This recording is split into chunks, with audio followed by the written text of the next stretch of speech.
Hi, and welcome to the Literature Cafe 2020 Christmas Special.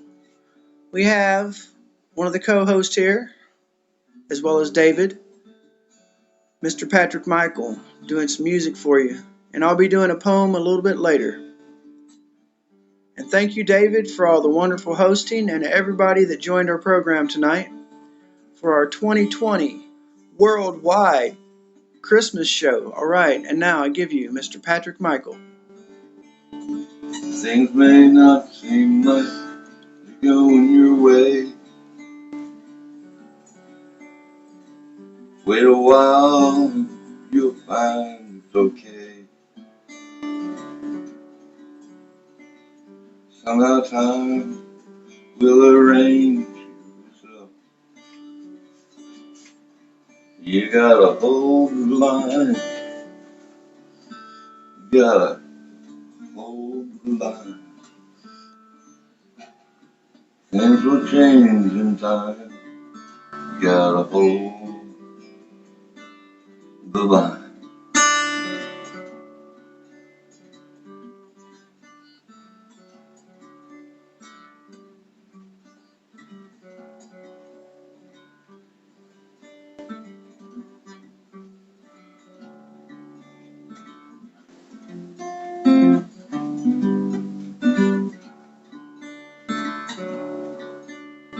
Find yourself all alone, not able to leave your home. You long to see the world and maybe roam. You gotta hold the line, hold the line. You gotta hold the line. Things don't seem quite right sometimes, you know. It all seems like an empty stove. Things will get better, I say. You gotta hold the line. You gotta hold the line. Things will improve in time. You gotta hold the line.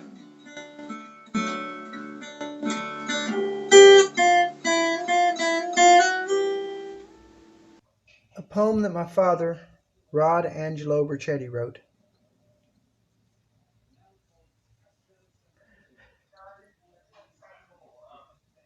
The gesture plays the perfect fool, an instrument of laughter, the king's own tool, to merrily deceive the royal court thereafter. Comedy's hidden tears, a fool's last resort. He breathes out fire, he swallows swords, he mispronounces proper words. He jingles, he dances, he takes a fall.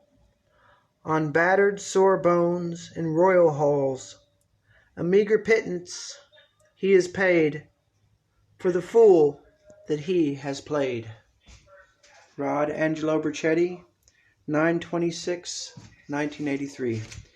And I hope everybody has a wonderful holiday, and it's been a pleasure having everyone on the show. Hi, how's everybody doing? My name is David Koci. This is the Literature Cafe Global. As for now, I'm going to go ahead and list off everyone. Tonight, we are featuring writers and artists, Brian Burchette, Danijela Trajkovic, Pamela Hurst. Trajkovic. Sorry. Sorry. Can I say my name? Yes. My name is Danijela Trajkovic. Trajkovic. Okay, it's difficult for you to pronounce.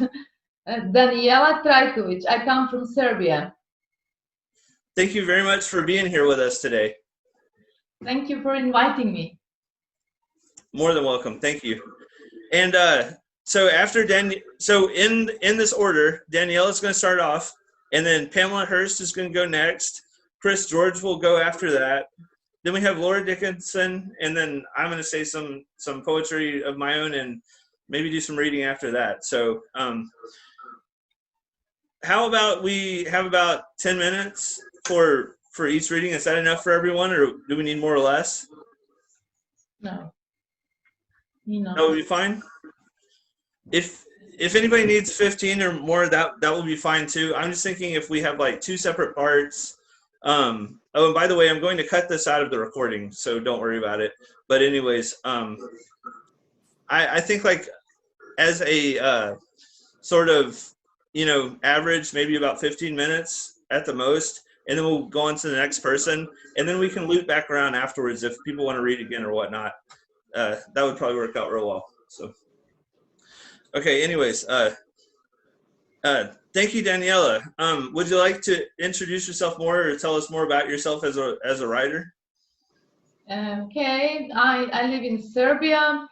I write short stories, poetry. I translate from English to Serbian. The most I translate contemporary poets, and I also review books. I have published the book 22 Wagons with my translated work into Serbian in 2018. And okay, I can say something interesting about my country and my hometown, Vranje. I come from a small city in South Serbia that is well known for a famous writer, Bora Stankovic. Maybe some of you heard, maybe not, but he's a famous writer who first wrote a modern psychological Serbian novel. Also, Serbia is a small country, but we have a long tradition in literature and culture. The first ever literary journal comes from Serbia. Its name is Matica Srpska. Okay, I apologize, I cannot stay with you during the whole show because it's pretty late here and I have to wake up in the morning early. So I'm going to read my short story, the book, and I have to leave you. Okay. The book. Once upon a time, there was a little shy boy with the sweetest name in the world, Antonio. He spent most of his time reading books. One day, he found in a book a little girl named Vera. Antonio was aware of the fact that she was the girl who could finally accompany him in all his adventures. The book became his favorite one, so precious that he hid it in a secret place so no other boy could ever find it, touch it, open it, look at it, read it. Every day he went to the secret place, taking out the book, holding it so gently as if it was made from glass, pressing it against his heart, opening it with his beautiful fingers, reading it with his dark, unique eyes. He could feel, almost hear, the breathing of the girl. He could swear that her chest moved up and down while he was looking in the book. As time passed, he was seeing many things that the girl was doing, like raising her eyes and looking at him, smiling, touching his face, holding his hand, even talking to him. He felt like never before. He didn't want to detach himself from the book, but the fear that some other boy would steal it kept him all the time carrying his treasure with him. So, after several hours of magical moments spent with the book daily, he would leave it in the secret place. And all of a sudden, fall came bringing with it many colors that impressed the little boy. There were trees everywhere. He loved them. he was enchanted by those fall colors that he started visiting the book less and less. Then winter came. He remembered that he hadn't opened the book for weeks. The problem was that he didn't like to leave his warm room nor the fire that gave such a lazy and pleasant feeling. But when winter was gone, he decided to go back to the secret place and see his book. Upon reaching the secret place, he found the book, and when he opened it, he turned pale. The little girl was gone, gone like winter. That was the story. Thank you. Okay, I want to wish all of you to spend the most beautiful Christmas ever this year, and all the best in 2021 to all of you. Thank you. You too, Danijela. Okay, I have to go now. Thank It was you nice so to much. meet you, all of you. I'm going to watch the video to see the other colleagues reading, and you as well. Thank you. I can't tell you how much I appreciate you hanging in there with us and taking the patience out to like participate in our show. And you're welcome anytime to come back and, you know, participate and say more if you want. And thank you so much.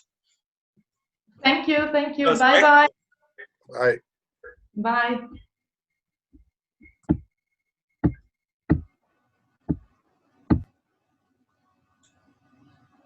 All right. That was very good. I really enjoyed that. I hope that she comes back, and I hope she enjoys the rest of the show when she gets to watch the actual, you know, I don't know what you would call it. Would that be syndicated? I don't know where you record it and put it published or whatnot. I don't know. But anyways, yes, thanks. And Chris, it's good to see you again. Chris is originally from England, now lives in Delaware, and that's correct, right? Yeah, I lived in Baltimore for a number of years in Maryland, but I have been in Newark, Delaware the last couple of years. That's wonderful. I'm beginning to become a little more familiar with his poetry. I really like it because it's kind of dark and very moody, and Yeah, right, I really love that. It's very I get very engaged when you read your stuff, and I just thank you so much for continuing to be like an active participant on this show. We really enjoy your presence on the show as well as everyone else. But it's always interesting to see you. So, all right. Well, anyways, everybody, this is Chris George. Okay, I'm going to start with several short poems. We had snow overnight here in Newark, Delaware. It only turned out to be a couple of inches, actually. But this is a poem I wrote a few years ago, a haiku. Precious is one drop of blood, a red cardinal on a field of snow. And one I wrote more recently, disease never asks, home invasion with no invitation. Christmas, after Thomas Hardy. Peace on earth, we say. We sing it and pay hosts of priests to bring it. Year on year, we sing that chorus. We've got as far as Star Wars. Norwegian wood. I really can't wait to take that cute Norwegian girl home. Britta says she is going to show me her brand new Nordic trick. Sorting things out. When you go through old photos, there are always a lot of negatives. Okay, this is about an office that I worked in Liverpool when I was a student. None of the names have been changed to protect the innocent. Friday after lunch. Mr. Cameron, with gaping mouth of herring, enters the office long after the end of lunch mottled scarlet from the pub.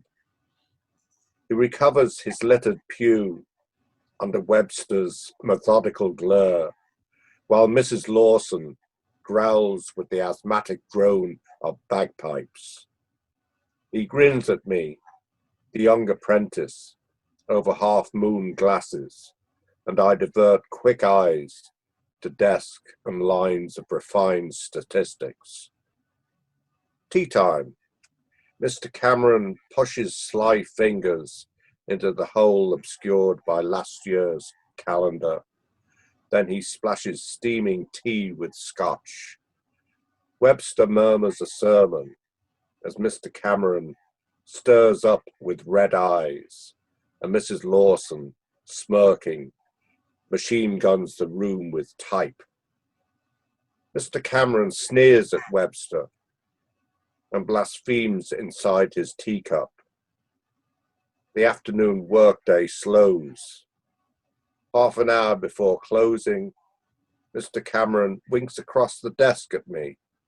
He cracks shut his frayed ledger, dons his Homburg, and leaves to drink the world away. Starlings. The city workers quit an hour ago and willed deserted streets to dust and wind, bequeathed their windows to the setting sun. The starlings, heirs to nothing, stake their claim. They gather on antennas like black leaves and cluster on every roof as black as coming night. Their endless squealing, squeeter, screeter, scree, echoes in empty rooms on vacant desks. There's an English photographer whose work I very much like. His name is David Oxtoby. You can find him on Twitter. He lives in Yorkshire. One of the places that I remembered from my childhood is a place called Middleham. It's near Ripon and Thirsk in Yorkshire, and it's a racehorse breeding town. And my grandfather happened to be a punter at the races in England, and we would go up to Middleham quite a lot and watch the horses on the moors. In any case, the other thing is that the walls around Middleham are dry stone walls built without any mortar. And this is a poem that I wrote that was in Poet Law in 1973. Sitting on a dry stone wall. There is stone in this wall made before the earth revolved 300 million circles round the sun. Sea lilies and brittle starfish, encrusted in limestone, are molded in the grey blocks quarried from this hill. Men 9 generations ago piled stone on stone. With measured care, they settled each block with their chafed palms. And here in a mossy cleft is a blue flower that seeded just last March. As I sit on this wall, I know I cannot rend such mysteries from time, yet I can kick in time, kick and wonder with a dull thud on the loose block behind my heel, now and now and now. I wrote a poem, this is another short poem, a dock in Liverpool, England. Above a dock with no ships and no water, seeds drift from a dandelion clock. All the people who sailed from Liverpool to America, all seeds, all gone. The Old Raincoat. It is raining in the now neglected garden, no, raining on the shed in which grandfather's raincoat once hung. The old frayed raincoat spotted with red paint, although still serviceable, he'd say, still serviceable. I remember he'd wear it to trim roses in the rain. And going to finish with this one. This is another office that well, not an office. It was a state hospital in Maryland called Rosewood for people with mental difficulties. Dino. Rosewood seems a dream now, like hazy buildings in the Maryland rain, or the pall of smoke melting above the hospital furnaces seen from my window. I remember you, Dino, wide and brown in a sweatshirt soiled from wet mopping. I remember you coming over in the canteen and singing cowboy songs you'd made up, while behind you, the younger patients clawed their chicken. You were proud you could lift a man to the ceiling. I saw you bear hug an aide. You didn't know whether to holler or laugh. You told me you wanted to leave Rosewood to see your father.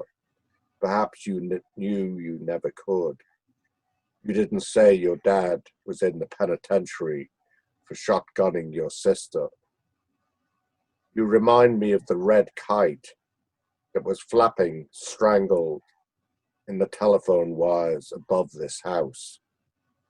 Slowly, the rain, the wind, and wires tore away the red tissue paper and shattered the balsa frame. All that's left now is a swinging wisp of twine. Thank you.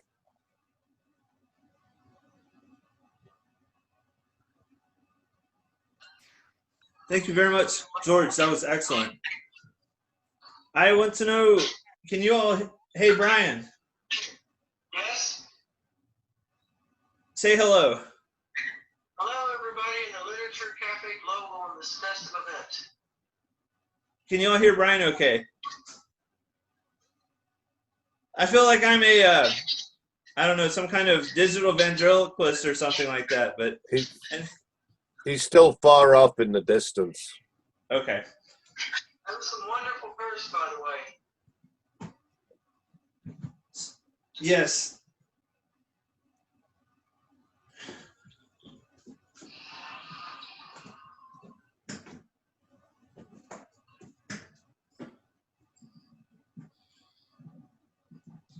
How about now? Can you hear Brian better now?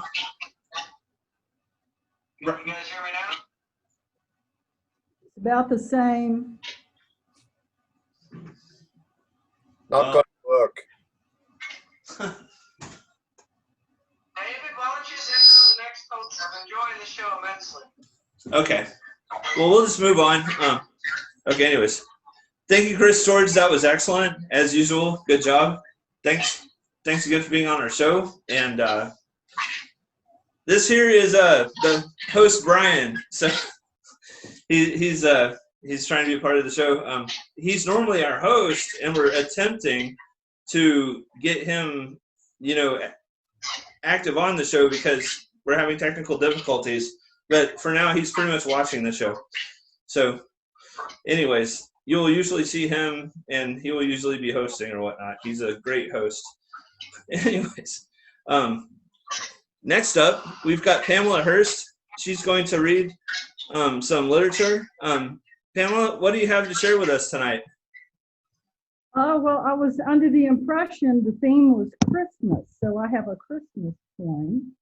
And I do want to raise a glass of Oaxacan mezcal to everyone, and greetings from Mexico.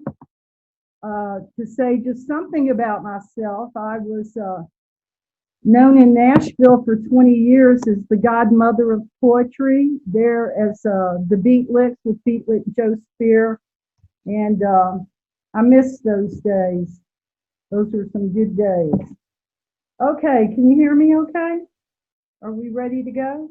We can hear you very well. And that sounds Okay. amazing that you were part of that movement back then. That must have Yeah. just been something Yeah. else. Yeah, it was great. Okay, the Christmas tree.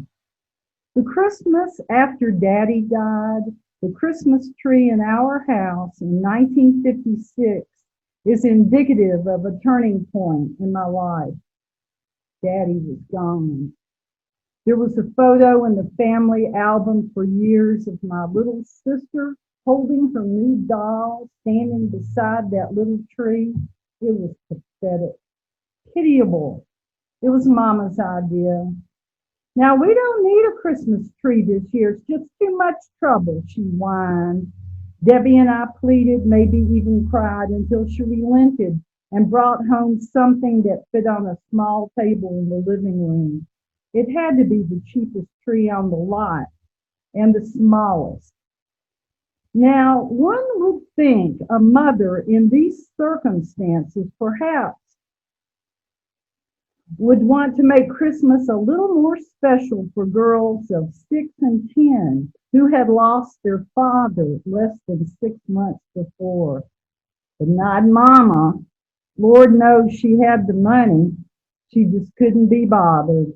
She didn't even help, only laid out a string of lights, tinsel, and the box of ornaments, then said we could do it. And to this day, I remember how it was to try and make that little tree look festive. Too late, I realized the light should go on first. The Christmas star sagged to one side. I well remember my last Christmas with Daddy. We had a big tree. I got great gifts. An Indian shirt with fringe like Koci and a Schwinn bicycle. Only the best. Yes, Daddy beat me a lot out of frustration, I guess. But in the 10 years he was in my life, I don't ever remember feeling belittled or disrespected or small or unloved. I can't explain it. If anything, I felt empowered because I never felt a single blow. But the memory of that pathetic little Christmas tree of 1956 will always remind me of our new way of life after Daddy died. And nothing ever felt very special. I never felt very special again. Kind of a morbid Christmas thing. Thank you. Thank you.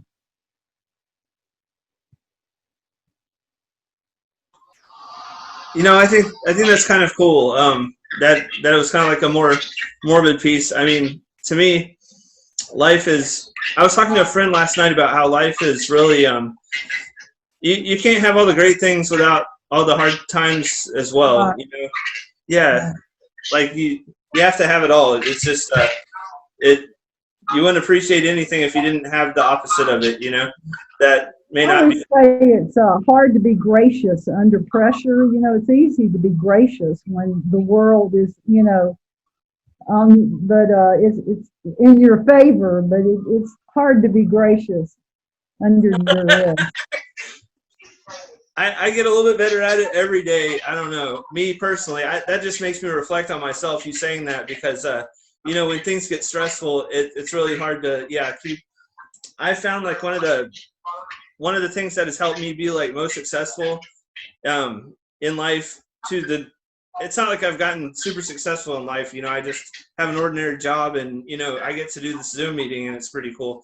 But anyways, what I'm saying is that's great for me. You know, I'm comfortable and but the number one thing that has allowed me to get what I've gotten out of life is really the ability to keep my cool under tense situations. I feel like that's the number one thing that and it's something that I've personally had to develop. It didn't come overnight, you know. It's extremely admirable. Well, thanks. And I appreciate all of you. They end up looking pretty good, so I'm pretty happy about our outcome so far. I really appreciate what you do. I catch up with my friends in Albuquerque just last night, and I really enjoy. I like Zoom, and I hope when everything goes back to normal, people keep these Zoom meetings going. Absolutely. I know a lot of people that kind of, you know, fear and loathe Facebook pretty much, you know, and I personally don't, because it's a great way for me to keep up with all my old friends that I've known throughout my life. Yeah, and that's enough for me right there for the Facebook or whatever. So yeah, Thank you. you're very welcome. Thank you for sharing with us the Christmas story. What do you call that again? What's the title? The Christmas after Daddy died. Okay. Wow. Or maybe I call it Christmas tree. I can't remember now. I can definitely relate to the way that could be a very bittersweet moment, you know? Yeah. I remember it well. All right. So that was Pamela Hurst. Next up is Laura Dickinson. Nice to meet you. Would you like to introduce yourself? Yeah, sure. So I am a fashion lecturer and spoken word artist from Nottingham in England. So yeah, it's really, really nice to be here, actually. It's great that you're doing things on Zoom, because it means I can be over there and here at the same time. So yeah. So yeah, I've got a few poems to read to you anyway. Some of them are Christmas, some of them aren't. So hopefully there's a mix in there. So yeah, I haven't got a title for the first one yet, so I'll just go for it. What is Christmas to me? Lights twinkling through the sky, fir trees stretching their pine-filled trunks taller than I, expanding deep navy of our winter roof, uplit landmarks in shells of frost reminding me, glistening proof that it's coming now. So yeah, just a short one. And then the next one I kind of wrote about my grandma and Christmas, and obviously kind of Corona that's going on at the moment and not being able to go outside. Yeah, so it starts. I miss you. And I didn't think it would be this long, but I guess we're all wrong, not just the government. I'll send your present in the post and hope that the wind ties my hopes together with the silver wrap and the bootstraps of red uniformed workers still sturdy enough to remind you when we do step outside, you will not sink. It might be an ice rink or it may be summer, but when we finally step outside, the ground will be so alive with laughter. We will stand on sturdy seasoned ground. Our feet may make dents in the crisp white snow, but we will not sink. I made your present because there was nowhere to go. Out of the shops that were open, I thought I could buy you fuel, groceries, or garden tools, none of which I thought would spark joy at Christmas. I miss this, laughing about the funny gifts. Socks from Grandma as per usual, but now she's shielding. So these red little somewhat angels deliver, and even so, it's the thought that counts. And my empty embrace, the loss of memory of how your face looks, it's the thought that counts. Last time I saw you, it was summer, so your little package of socks keep me afloat. And even on Christmas Day, I'll ring you to say, Grandma, when we finally step outside again, we may form our feet in the melting snow, but we will not sink. Convinced. Or am I convincing? Grandma, when we finally step outside again, the ground will still be there to hold us afloat. We might not be together this Christmas, but for now, take this little note of reassurance. When the lockdown is lifted and we step outside, we will not sink. So next one, I've kind of got to read, if I can find it. I wrote about my nephew. He's about 1 now, so I wrote him a little poem. I'm a product of everyone I've ever loved. Some good, some bad, some uncategorized as yet. But I do remember the first day we met. Imagine the sun-swept streets of my city, crowds of people still mourn in pity at your passing.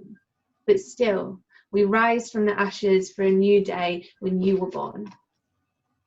Your beginning was so close to an ending, even the mind-bending emotion of that sentence molds the setting for your start. You are such a work of art. but I am Auntie now, as Uncle graciously bows out. Frantically, I try to remember everything you say or said. Some pathway through this newfound responsibility I have unwittingly ended up in. You never met, but some things are just set out that way. So many generations have passed through here, my house alone built 1905. You are part of something, whether or not you choose it, and you have a responsibility to pass that on, not just in echo, but in life. I see your reflection in each other in a way not even your mother does. Your dark hair, your love for just air, and your firm grip on this earth. You have big things to come. You follow big things that have been done, and what we accomplish in life becomes a standing for yours, a platform to soar. And we have been left in such good stead already, steady, rooted in love. I'm a product of everyone my heart has ever even brushed past, the very first person to the very, very last. And though you're only just one, I already see little parts of me becoming little parts of you too, nephew. So I've just got one last one to read to you then.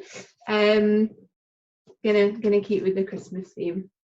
So it's just about kind of Christmas memories that I have at my uncle's house. String, picture rail to picture rail diagonally. No room for a tree, but the ceiling was filled with baubles, tinsel, and little Santas swinging merrily.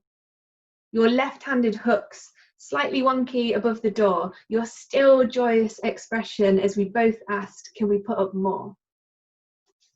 Twinkling lights around your bay window, curtains open, everyone outside looked in to see your little piece of Christmas, contentment and love in a tin. All I hope for Christmas is that you're happy and at peace, and I'll still put up your decorations, strung from my picture rails without a tree. Thank you for listening, everyone. So yeah, it would be really nice to connect with you as well. So I'll pop the name of my YouTube in the chat.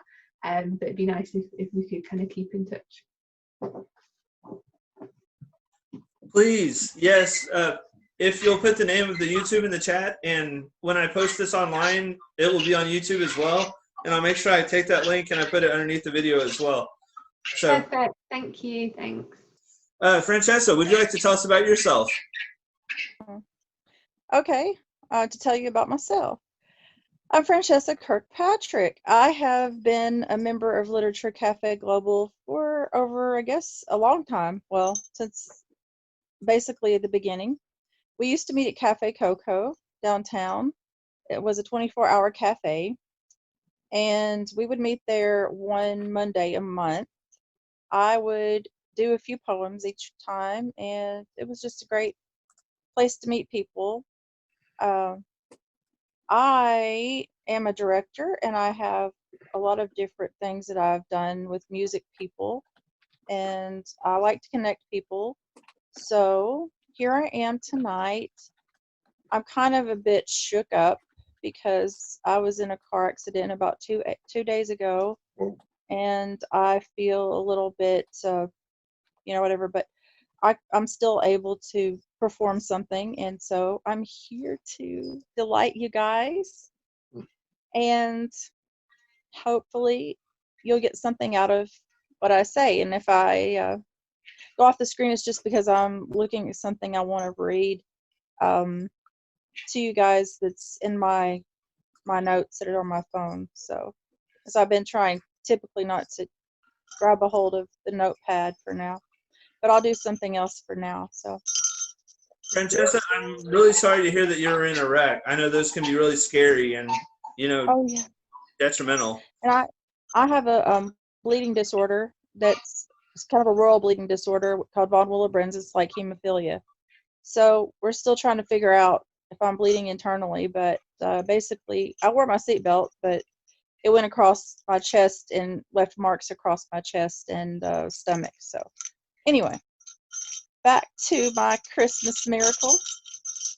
I have this little bell that it's a little angel, and I'll say there are plenty of things out there that people don't understand. But I do believe that there are some guardian angels out there.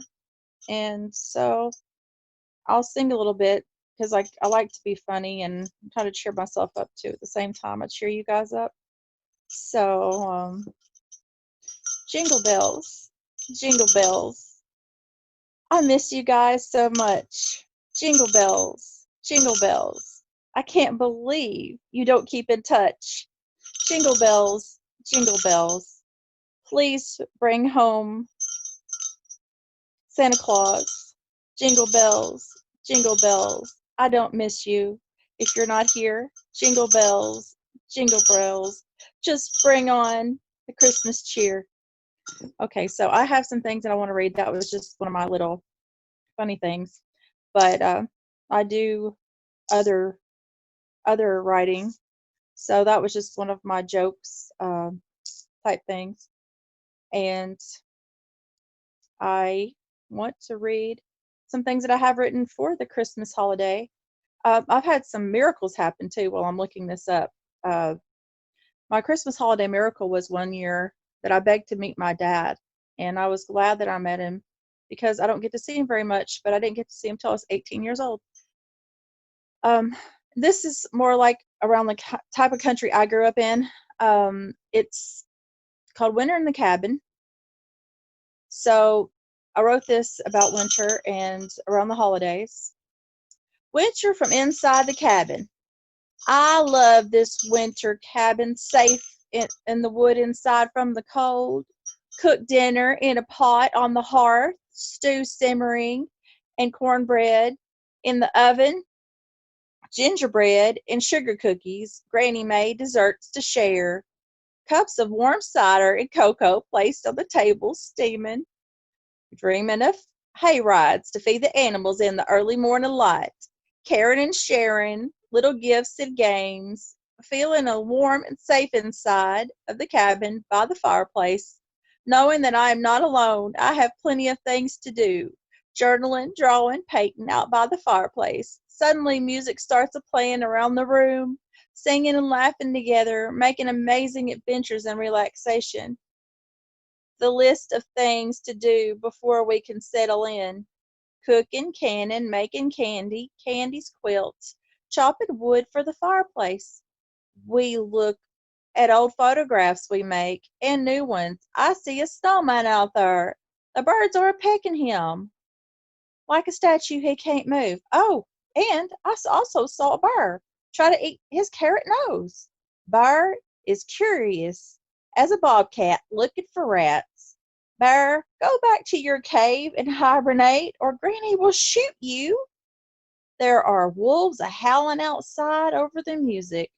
We gotta eat dinner soon, or our bellies will growl at each other. Safe inside the cabin. Winter inside the cabin. Let's see, one more. I've got another one about winter. Wintertime. Wintertime. I know winter is coming when the leaves turn the colors of rainbows. Fall, as we call it, brings in winter. Snowflakes falling, our favorite memories. Counting snowflakes, looking at them pile up on the ground and in the grass to see the frozen edges of the lake. Every snowflake looks like a little mini rainbow glistening in the light. Watching the snowfall around me brings me joy. And I think I have one more that I wanted to get to about the wintertime stuff that we do, or something along those lines of talking about winter and how we welcome winter. I just love the winter time, even though it's so cold. Sometimes I'm thinking I really, what's the best season? But there isn't a best season for me because I like every season.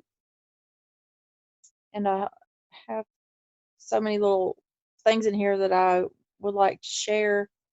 We're just trying to figure out where this one is about the winter. Let's see. Plans without friends. This is what I want people to remember about what we're going through right now all over the world.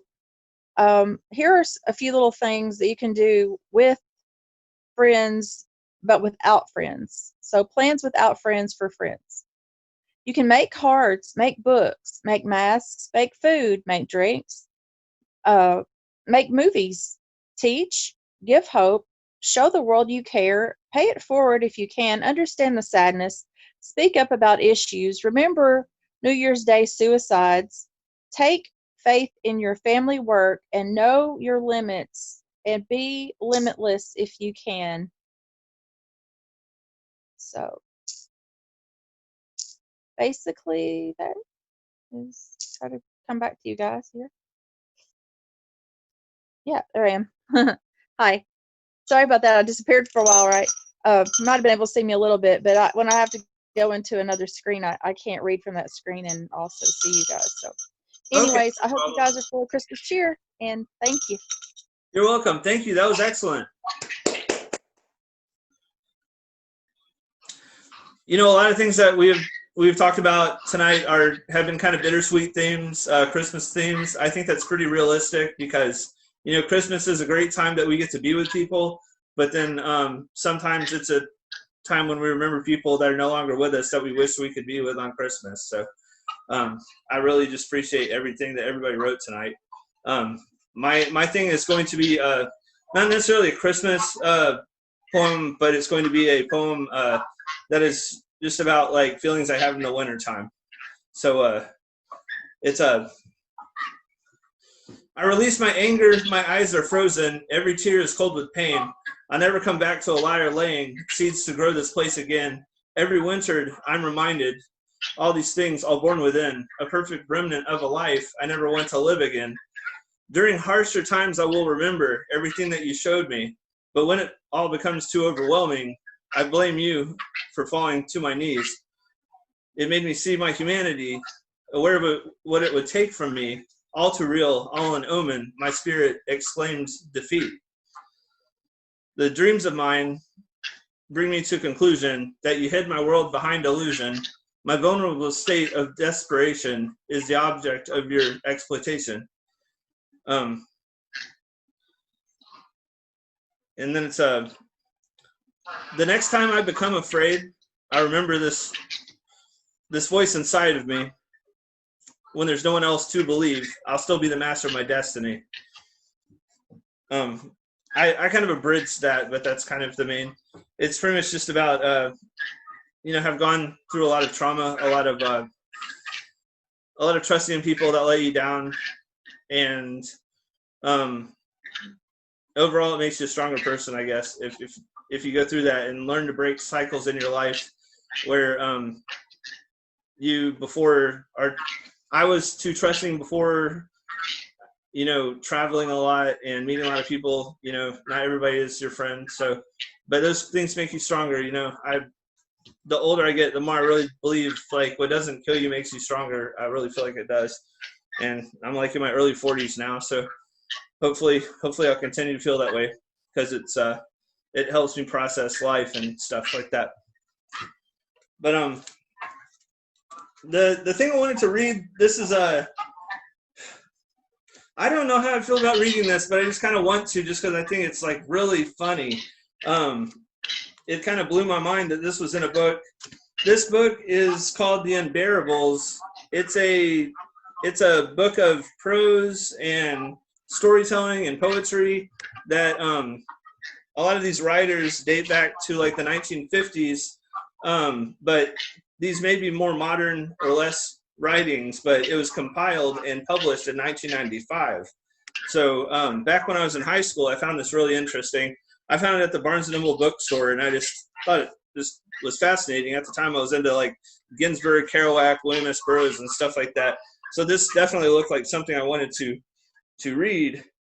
And it is a compilation called The Unbearables by The Unbearables, which are apparently a collective of beat poets that originated in the early 50s or whatnot. So Pamela, I'm not sure if you're still there, but I thought of you when hi. I'm sorry. Are you able to hear us? I was wondering. Yes, I had to help my landlady for a second. Sorry. Oh, right on. Yeah. Well, I'm just introducing this book. I just think you may find it interesting. Maybe you've heard of it. I'm not sure, but hang on. Unbearables. Yeah, it's a bunch of beat poets, more lesser known beat poet artists from dates ranging the early 50s to I guess as far forward as 1995, and it was published in 1995. Oh, how cool. Yeah.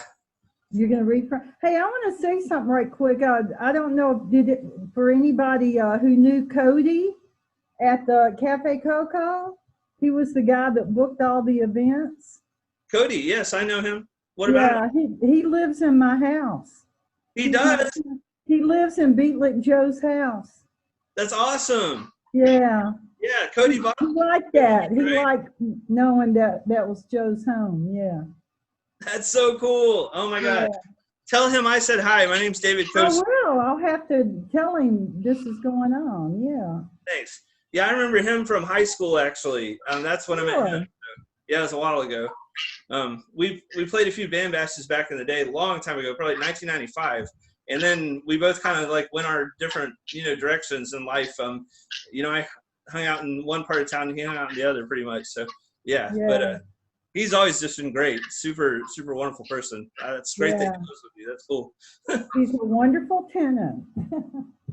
So this is wild. This is wild, y'all. I just thought that I wanted to. This is like kind of like a legend story. It's like I think it's like a fiction, but it's still just hilarious.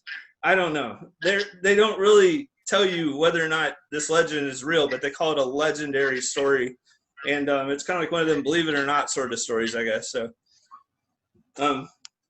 it's called The Sovereign Order of the Unbearable Beatniks of Light and Most Worshipful Company of the Beer Mystics. Text of an address delivered at a recent initiation ceremony, and it was written. And this story was written by Peter Lamborn Wilson. Okay, anyway, so it goes. Many have asked why the UB of L and BM is a secret society. Talking about the Beatniks of Light, Most Worshipful Company of the Beer Mystics, or whatnot. I feel that reminds me of reading some Hare Krishna literature a long time ago. I don't know. It's a lot of repetition. But anyways, okay, so many have asked why the secret society. The general public will never know. Thank Allah. But for this private and select group of the almost initiated or near beer mystics, the High Council of Unbearables has granted permission for me to recount the legend of our founding. One night in 1951, André Breton's birthday, February 18th, the feckless young poets roamed the city in search of a bard dim enough in which to pass over for 18. Today, you know them as grandfather of poetry, Don Ron Colm, worship of exalted lush of poetry, Mike Golden, and if you stumble, scribe past High Master T-Head myself, Supreme Dustmaster DJ Bart, Plantanga had not yet arrived on these shores and still had his finger in a dike somewhere in his natal marshland. Numb with cold, but bubbling over with bad verse, the three strode along West 23rd Street when suddenly they noticed an unlit neon sign eyeing the Pyramid Bar and Grill. Inside we could detect but Stygian darkness, and yet a few apparent customers, middle-aged men fezzes, sat slumped over a mahogany slab of megalithic proportions, each nursing a stein of Pantagruelian capacity, slow and careful as the stranded time travelers. The eye bar, as we came to know it, was so unlit that our false mustaches passed for real. In fact, one night, a few weeks later, we forgot them, and were nevertheless served as usual. The barkeep had come to accept us as regulars. Even the old gents in fezzes gave us the occasional reptilian nod. We made it. Our first permanent hangout was established. We began to discuss the possibility of stealing a mimeograph machine and founding a literary movement, which is what one did in the 1950s. Now the Ibar had real old-fashioned booths, far back to shadowy rear of the saloon like you never see anymore, with plush leather banquets, and thus it happened, late one winter night, under the influence of several gallons of poetic inspiration, we all passed into the state of a mystical inwardness, which today, thanks to our mastery of esoteric sciences, we can introduce at will, and which adepts call the ineffable Blotto Bardo, and we remained in that condition till long after closing time, apparently unnoticed by bartender or waiter, customers. But at last, in deep of night, something strange sound woke us all at once. The bleary turtles, we raised our heads above the level of the seats and peered into gloom. The shock of what we saw reduced us to sobriety in a flash, although if we'd known about LSD then, we might have suspected someone had laced our ale with 1,000 micrograms. Some sort of ceremony seemed to be in progress. The bar had draped with a cloth of Kabbalistic design and set with 13 candles which supplied the sole illumination, as well as a sword, a beaker, an incense burner, magical paraphernalia, it seemed. Gone were the old guys in fezzes, replaced or transmogrified into a coven of gaudily robed Egyptian priests in papier-mâché masks of animals, fox, jackal, stork, wolf, scarab, beetle, and the like. Eerie flute music sounded from nowhere, and the unmoving masks emitted the eldritch monotone of sinister chant. Petrified with horror, we gawked like a trio of Kilroys, our noses hanging over the edge of the back of our banquet. The ceremony seemed to have been going on for some time and indeed have reached some sort of liturgical climax, hence the increased volume of that menacing choral recitative, which no doubt had disturbed our meditations. The invocation at last subsided to silence, and now stepped forward one whom we took for high priest, dressed and masked in gold like a mummy of a pharaoh, who raised his hand in a sign of an inverted ankh or crux ansata, as if to call for undivided attention. It seemed we were in good time for the sermon. And this is what they said. Fellow Illuminati, he hissed, we gather here tonight to pledge our energies to a new task, and yet the same millennial task, the destruction of our enemies.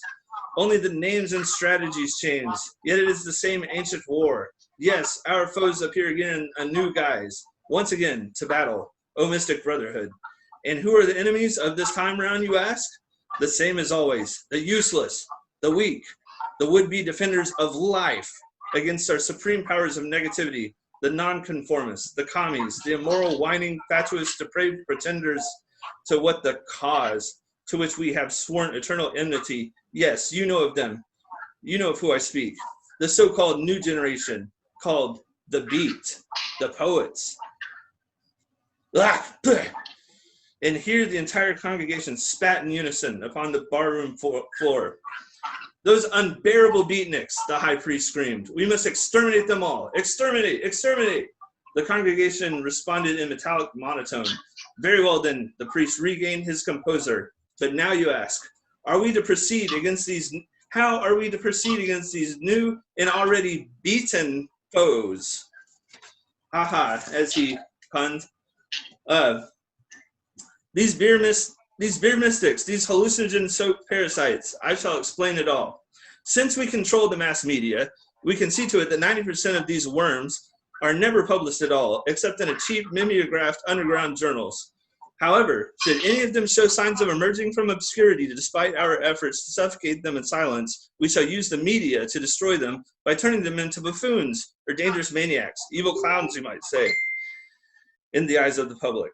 They want fame? We'll give them so much fame that that even the police will hear about them. Ha ha ha. He left, and like Peter Lorre. But he went on.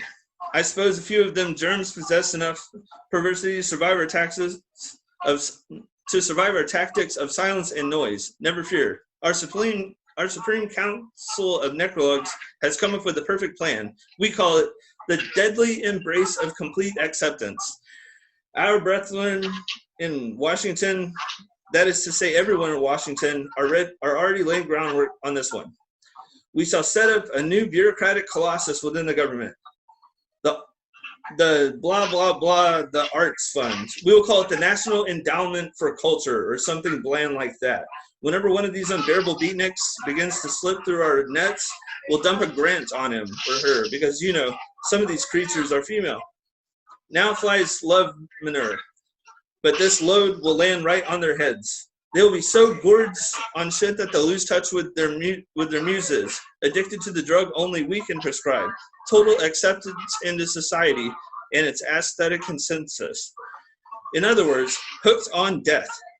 I can see it now, 30 or 40 years from tonight. All true dissidence and creativity will either be driven into the sewers or else be bought out and poisoned with rave reviews in the New York Times. A reaction will set in. Conservatives will demand that the government stop supporting these futile drones. Meanwhile, half of the so-called poets will already be our agents and spies, infecting the milieu with morbid negativity, hopelessness, and masochism. We'll create a million Baudelaires. I'm sorry, I'm not great at pronouncing some words. Baudelaires, all dressed in black like mourners of a Victorian funeral, the funeral of poetry. And then, brethren, sometime around the turn of the century, victory will be ours. We'll set up a president of the USA who pretends to like poetry. Like poison bait, he'll lure the last of the rats into the trap of doom, an invitation to the White House, and then, shh. At this, the entire congregation of the Illuminati begin to laugh like Peter Lorre, but ritually in unison. Like some chorus of crazed H.P. Lovecraft fans. An effect was so terrifying that Ron, Mike, and I passed out and collapsed onto the floor and crashed unheard in the unearthly den of Freemasonic mirth. There's not much more to tell. Around dawn, we woke again, splitting headaches to find the I-bar deserted, stripped of all magic mumbo-jumbo, and locked. We had to break out to escape, hence our certainty that the Illuminati learned of our presence. Needless to say, we never went back. Needless to say, although we never heard of beatniks before that night, we at once swore the eternal earth to uphold the calls of the beatniks. And the cause of the beatitude. Although the succeeding decades we've fought the good fight, matching conspiracy with conspiracy, intrigue with intrigue, blow for blow. Outwardly, the Illuminati program may seem to have triumphed, but no, beatnik cause still lives, bumbling, optimistic in favor of life and all poetry, even bad poetry, of beer and pot and celebration unfunded, unpublished, pure, and undefiled in the form of our secret society, the sovereign order of the unbearable beatniks of light and most worshipful company of beer mystics. From bar to bar we hop, still seeking that lost and perfect hangout, the utopia of poetry, and along the way we've been joined by all the true giants and unbearableness to whom you see here tonight among the hierarchy of initiates.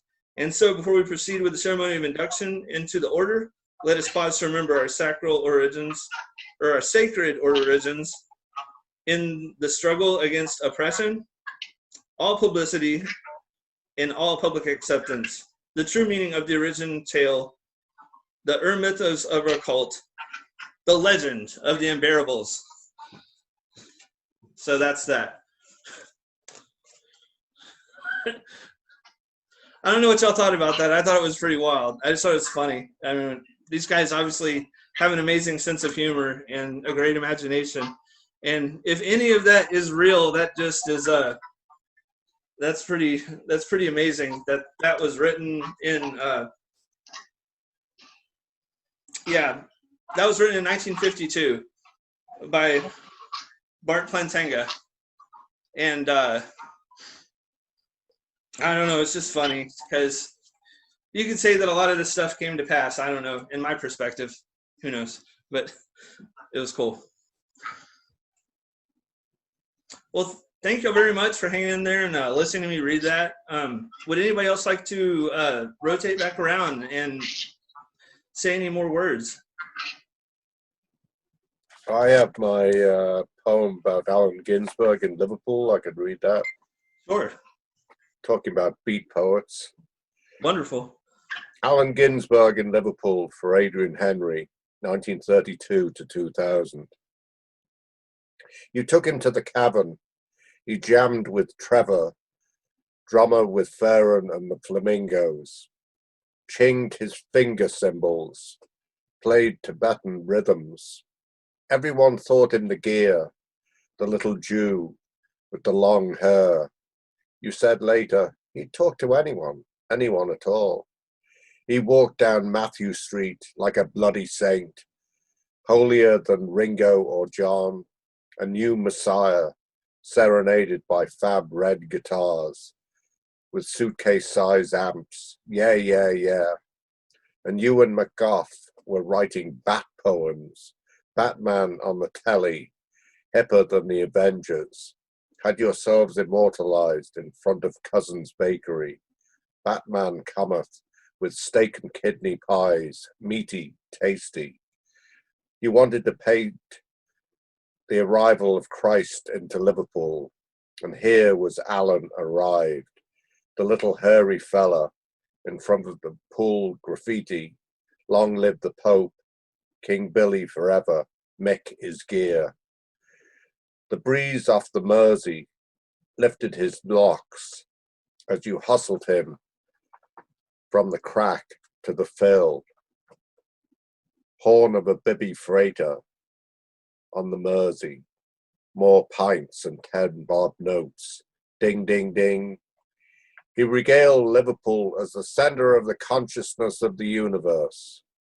The next morning, your cat meowed to be fed. Thanks.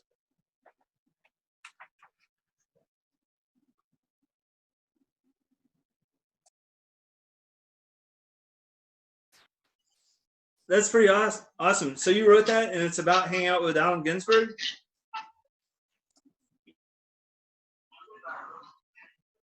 I'm sorry. Yeah, I didn't hang out with him, but well, not in Liverpool on that occasion, but I met him a couple of times. I was at a big gathering of poets at the Royal Albert Hall in London and was able to go backstage there and then to the Chelsea Arts Club later, and he and a number of the Liverpool poets and Gregory Corso was there. Lawrence Ferlinghetti was supposed to be there, but he was in, well, Francesca was talking about her car accident. Actually, Ferlinghetti was in a car accident which prevented him coming over to London at that time, so I never got to meet him.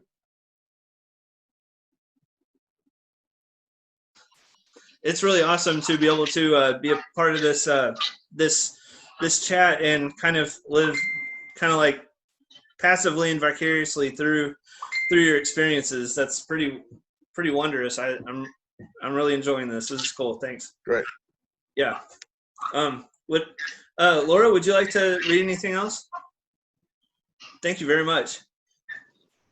Yes, thanks. I have another poem that I can share. So it's kind of about Brexit, which you probably heard is a pretty big topic, and it has been for the last quite a few years. So yeah, I wrote this like just after the referendum, basically, but it still applies. So yeah, if this is the way things are happening, then how do I learn to live with so much hate? Left behind by half a nation when I, the other half, had no inclination whatsoever to burn our bridges down. From denial turned into doubt, into clutching at straws that we might not come out, into it's happening. And collectively, our young hearts sank. Not just the young, but all of those who cast their vote because proportionally flawed, we had passed our decision into the hands of those who saw ignorance over us all. So in the wake of this irreparable mistake caused by a misinformed generation, let us now build a future based on peace, unity, and acceptance. So when the smoke clears in 5 to 10 years, let us be standing strong in independence. The remains that kept our hearts open when the borders closed. You are personally accountable for peace. Thank you.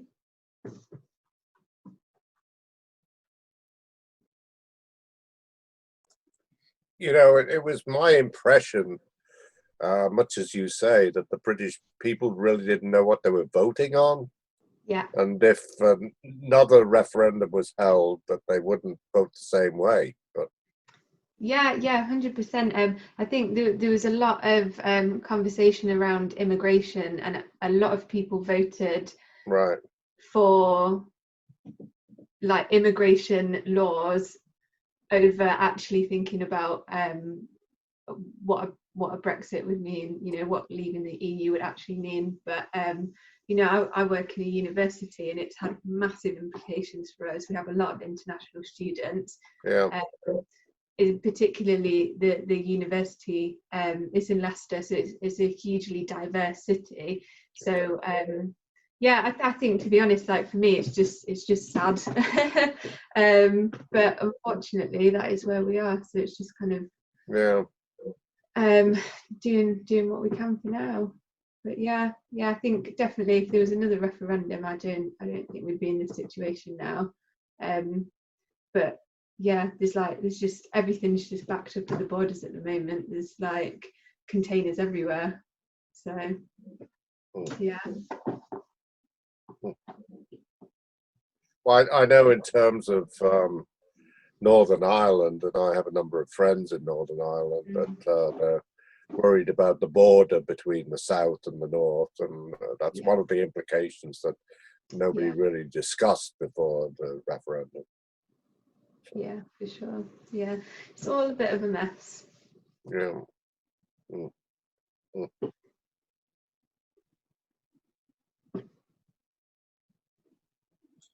Wow.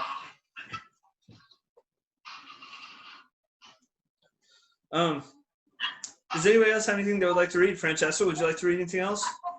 Yeah, I could read something else if you like. Just be something short. Okay. Thank you.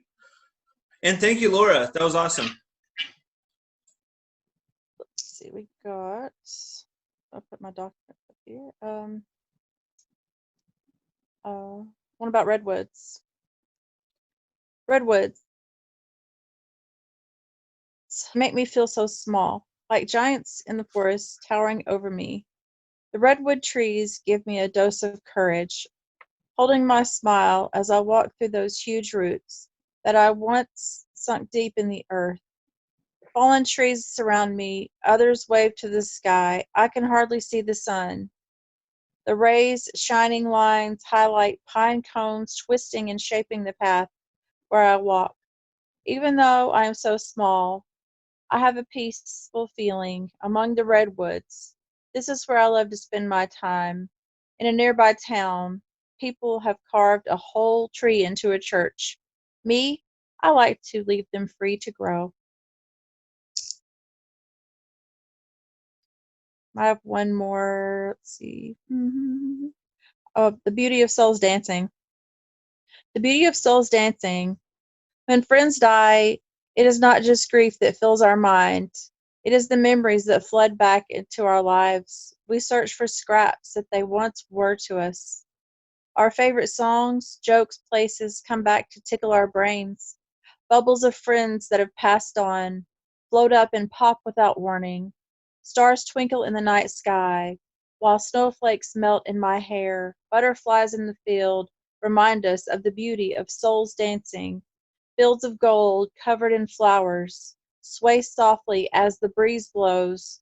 Trees rooted to the ground wave their branches like stories shared by friends. Leaves fall down to cover the ground and start new connections. Sorry, my face gets frozen like that, but if I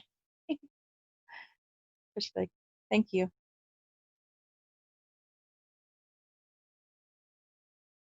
You're muted, David. Thank you very much. That was good. I've only been like near the woods like once. I'm driving on I-40, like going into LA, and I'm not really even sure if that was the redwoods, to tell you the truth, but it was a lot of trees and mountains, mountains and stuff. I've been a few times. Every time I go, I learn something new because, like, if you go to different parts And then up above those are the sequoia. And there's lots of different things in nature out there that just make you feel so peaceful. And so right now, I bet there's a lot of people trying just to go out there to get away from everything. There's a lot of lockdown in California right now, so that's the next place we're headed.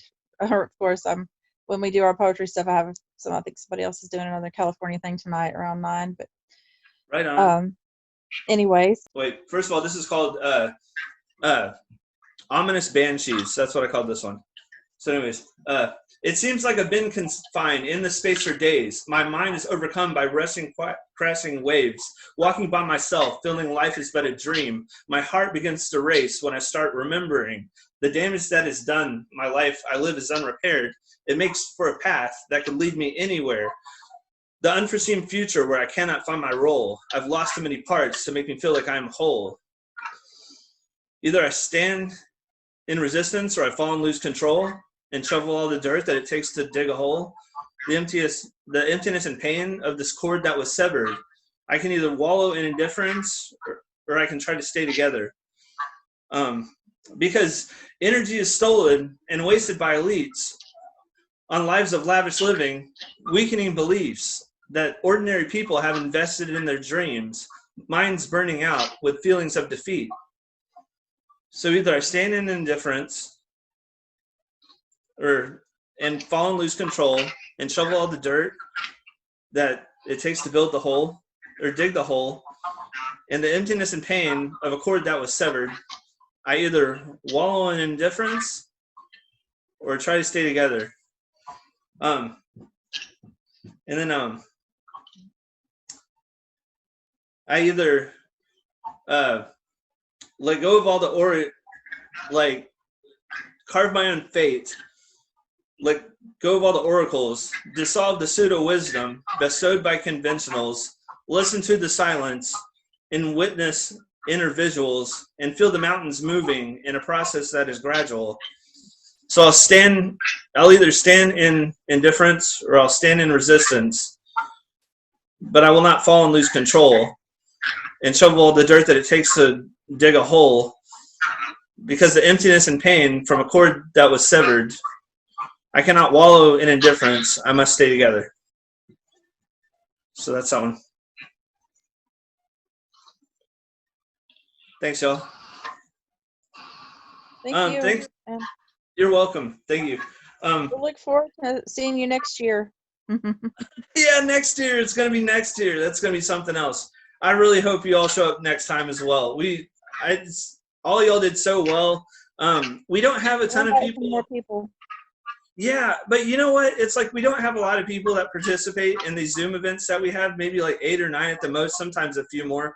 But like the thing is all of you do such quality writing. It's just I'm humbled to be able to be a part of this with y'all. Y'all are really good. Y'all may know that. I want y'all to know that if you don't know that. I just feel like y'all are all amazing. And I'm so, yeah. I said in this one song, it's you have immeasurable and influential potential to live a life that, to have a life to live for and to fight for. And I don't know, that's just how I feel about all my friends. I feel like they're just extremely influential people, especially the people that like participate in shows like this and just have the courage to get it out there. And, and just to live the life they want to live. I just have so much respect for people that choose to live the life they would prefer to live and not just the life that they feel like they have to live. I just really respect that. So that's all I got. See you next year. Yeah, see you all next year. Okay, thanks, Dave. Thanks, Brian. You're welcome. Bye, Laura. See you a bit later, Burchette.